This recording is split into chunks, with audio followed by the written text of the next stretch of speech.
रामपुर गांव कोहरे की मोटी चादर में लिपटा हुआ था। अमीरों के घरों में चिमनियों से धुआं निकल रहा था और अंदर अंगीठी की आग जल रही थी, लेकिन हरिप्रसाद की झोपड़ी में ठंड सीधी हड्डियों तक पहुंच रही थी।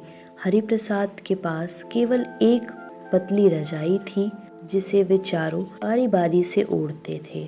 उसकी पत्नी सावित्री अपने पुराने ऊनी कपड़े में लिपटी हुई चूल्हे के पास बैठी थी, जहां आग जल नहीं रही थी। हरिप्रसाद जी, आप बाहर जाने की तैयारी कर रहे हैं। ठंड कितनी है आपको अंदाजा है, और देखिए चूल्हा भी ठंडा है। घर में एक मुट्ठी भी राशन नहीं बचा। कल रात बच्चों को बस पानी पिलाकर सुला दिया था। क्या करूं सावित्री, महेश सेठ को देर बिल्कुल पसंद नहीं है। अगर आज देरी हुई तो वो मेरी बची खुची पगार भी काट लेगा। तुम्हें तो पता है, उसके होटल की चाय के बिना गांव वालों की सुबह नहीं होती। आज कैसे भी जाकर पैसे लाने ही होंगे। तभी उनकी 7 साल की बेटी गुड़िया अपने बड़े भाई मोहन के साथ रजाई से निकल कर आई। उसकी आंखें नींद और ठंड से लाल थी। पापा, रात में बहुत ठंड लगती है, मुझे डर लगता है। मेरी रजाई बहुत पतली हो गई है। प्लीज आज आप जब वापस आना तो हमारे लिए नई मोटी वाली रजाई लेकर आना। और पापा, मेरी टी शर्ट भी फट गई है। मुझे दुकान पर जाने में शर्म आती है। अगर आप रजाई और राशन ले आए तो मैं नया स्वेटर नहीं मांगूंगा। हरिप्रसाद का मन भर आया। उसके पास उन्हें देने के लिए गर्म कपड़े या अच्छा खाना भी नहीं था। वह दर्द को अंदर ही निकल गया। हाँ मेरी बिटिया गुड़िया और मेरे शेर मोहन, तुम चिंता मत करो। मैं पूरी कोशिश करूंगा। आज सेठ से पूरे पैसे लेकर आऊंगा और सबसे पहले तुम्हारे लिए नई रजाई और गरम खाना लाऊंगा। वह सावित्री की ओर देखता है, जो निराश आंखों से उसे देख रही थी, और बिना कुछ कहे कोहरे में बाहर निकल जाता है। महेश सेठ का होटल चाय भवन गांव का सबसे शानदार होटल था। ठंड के बावजूद बाहर लोगों की भीड़ लगी थी। हरिप्रसाद को चाय बनाने का जन्मजात हुनर था।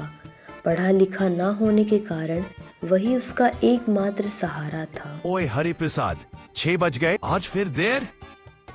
हरिप्रसाद चुपचाप चाय बनाने लगा। पूरे दिन भूखा काम करता रहा।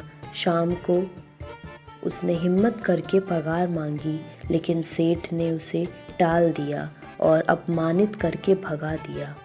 घर लौटकर वह झूठ बोलता है कि कल पैसे मिल जाएंगे। उस रात सूखी रोटी और नमक से गुजर गए।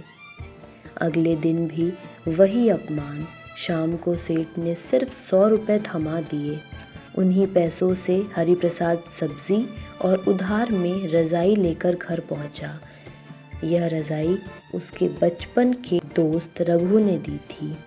रात को सावित्री बोली, आप वहाँ क्यों काम करते हैं जहाँ आपकी कोई इज्जत नहीं? आप खुद की चाय की दुकान क्यों नहीं खोलते? यह बात हरिप्रसाद के दिल में उतर गई। अगले दिन उसने पूरे पैसे मांगे और नौकरी छोड़ दी, लेकिन सेठ ने उसे 50 रुपये फेंक कर भगा दिया। गुस्से और अपमान में वह वहां से चला आया। रास्ते में उसने देखा कि लोग लकड़ी बेचकर पैसे कमा रहे हैं। उसने भी रात में जंगल जाकर लकड़ी काटनी शुरू की। दबंगों की धमकी के बावजूद उसने हार नहीं मानी। इसी बीच मोहन बीमार पड़ गया। इलाज के लिए पैसे चाहिए थे। हरिप्रसाद ने रात दिन मेहनत की, लकड़ी बेची और बेटे की जान बचाई। कुछ दिनों में मोहन ठीक हो गया और घर की हालत भी सुधरने लगी। उधर सेठ का होटल चलना बंद हो गया। लोगों को हरिप्रसाद की चाय याद आने लगी। कुछ ही समय बाद हरिप्रसाद ने एक छोटा सा ठेला लगाया, गुड़िया टी स्टॉल। सेठ के होटल के सामने ही गांव वालों की भीड़ उमड़ पड़ी। सेठ ने माफ़ी मांगी, लालच दिया, लेकिन हरिप्रसाद ने मना कर दिया।